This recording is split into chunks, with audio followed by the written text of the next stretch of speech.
Well, it's been a minute since we last reviewed the auto shop in GTA Online, so it's time to revisit it and see if it's still worth the effort in 2024. My name's Dan, and I'm an old grumpy gamer. I've got mixed feelings about the auto shop and the Tuners DLC. On one hand, we have amazing quality of life updates with weapons-free zones, menu updates, drift tyres, and some amazing JDM vehicles. On the other, we have Moody and Sasanta's verbal porking in every flaming session. This was the first DLC released after Dan Houser left, and mate, does it show. Anyway, we've got a bit to get through here, so we'll be looking at why you'd need to buy an auto shop, your purchasing and budget options, setup, contracts, exotic exports, and customizing vehicles. So first things first, why on earth would you want to buy an auto shop? Well, the auto shop unlocks a few interesting in-game mechanics, no pun intended, and a few different earning opportunities. You get a series of mini heists, so the auto shop introduces you to contracts, which are essentially mini heists that can be done 100% solo. A tuner side hustle. With the car lift add-on and some staff, you can make a little extra coin doing up client cars. Additional cash for sourcing vehicles. Essentially, it's Simeon's car theft ring on steroids, where you'll receive notifications about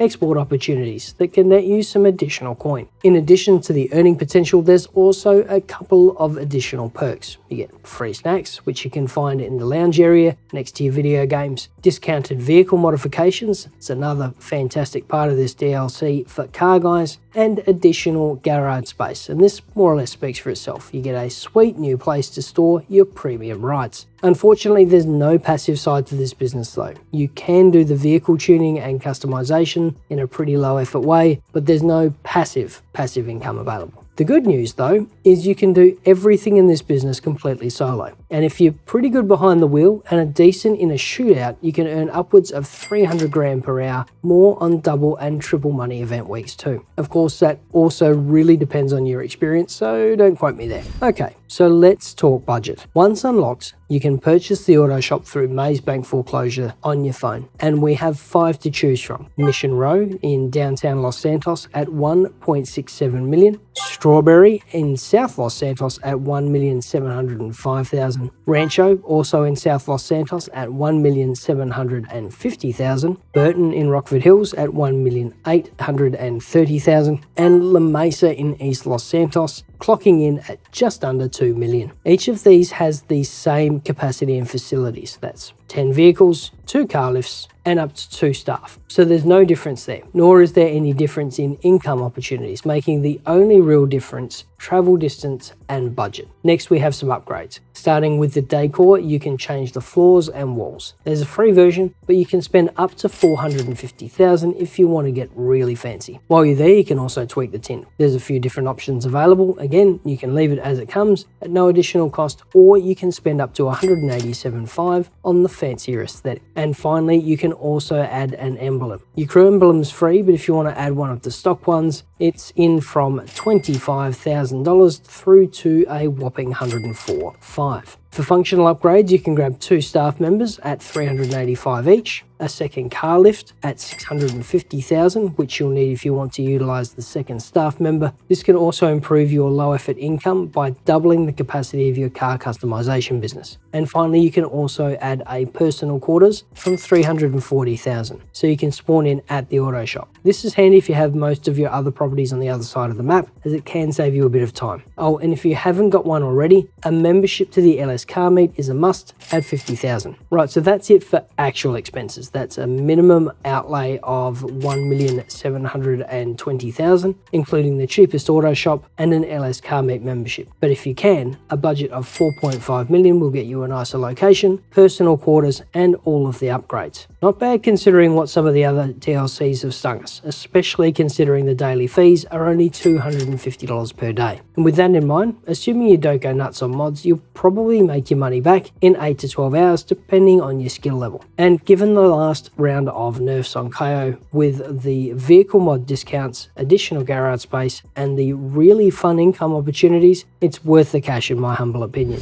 Okay, to get rolling on this one, you'll have to start by catching up with Santa and Kenny at the LS car meet. Head over to the LS icon on the map when you're ready, and that will trigger a cutscene. After that, head somewhere safe and purchase your auto shop. So once you've made your purchase, head over to the new facility and head on in. Oh, and it's worth noting your customizations aren't applied until after the setup mission, so don't be alarmed about the state of your workshop. You'll get a truly weird cutscene with Kenny and Santa, who clearly enjoy each other's company. Once they've finished almost literally banging on, make sure you're a VIP or a CEO, then head over to the whiteboard. You'll be presented with your setup mission, retrieving Santa's car. There's a button prompt in the top left of your screen. Click the button and you'll immediately be booted back into the lobby, and after a moment, Santa will call. Unfortunately, you have to suffer through it, and mate, the writing is ordinary, but listen to it carefully, it is important. Once Santa's finished banging on, head to the marker on the map, and once you get there, make your way to the garage, down the ramp, and retrieve the yellow tailgater. And that might be a little harder than it sounds, by the way. There's a few cops and SWAT guys hanging about. Once you've escaped from the impound lot, find a spot to hide and hold tight until the cops are off your backside. After that, head back to your auto shop where you'll get another insufferable cutscene. Once that's complete, you'll now be able to wander around your newly refurbed workshop. Once ready, head back to the workshop's mezzanine and wander over to the whiteboard. You'll now see a series of short contract jobs available. These are short mini heists with a couple of setup missions and a main objective. These are a lot of fun, and you can knock one of these over in under half an hour once you've practiced. In fact, some of them can go as low as 10 minutes. I won't go through the setups and the actual jobs in this video, but there are links to comprehensive guides in the description below. Oh, and you'll need to complete at least one contract before you can unlock the exotic exports. Speaking of, after you've completed your first contract, you'll get another call from Santa, briefly explaining the exotic exports business. And once that call's completed, you can head back to the shop and take a look at the board. This shows a list of the vehicles available for the current real-world day. As you head about the free mode lobby, you'll see the occasional flash on your minimap,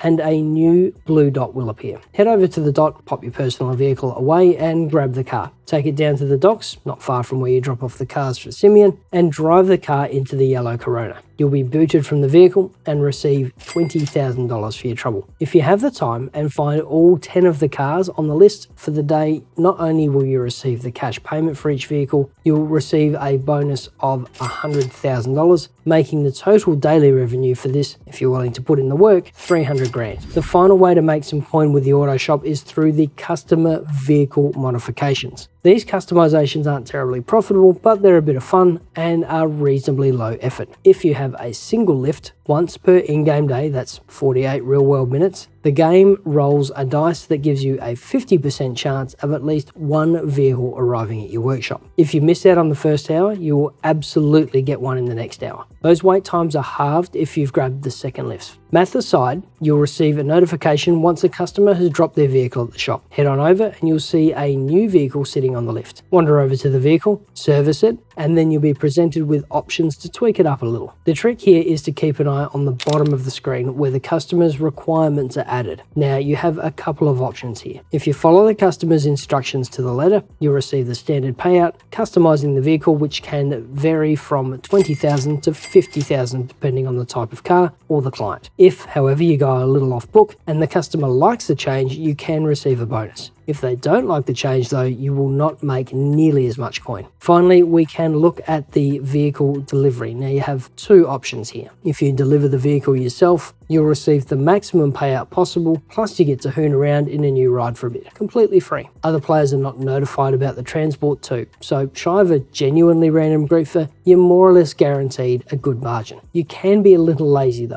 If you had other things to do or just couldn't be bothered, you can ask one of your staff members to deliver the vehicle instead. You'll make less money this way because, well, your staff drive like NPCs, but the car is out of your hair and you don't have to spend time driving all over the map. And that's it. Thanks for watching. Stay safe, wash your hands, and we'll see you in the next video.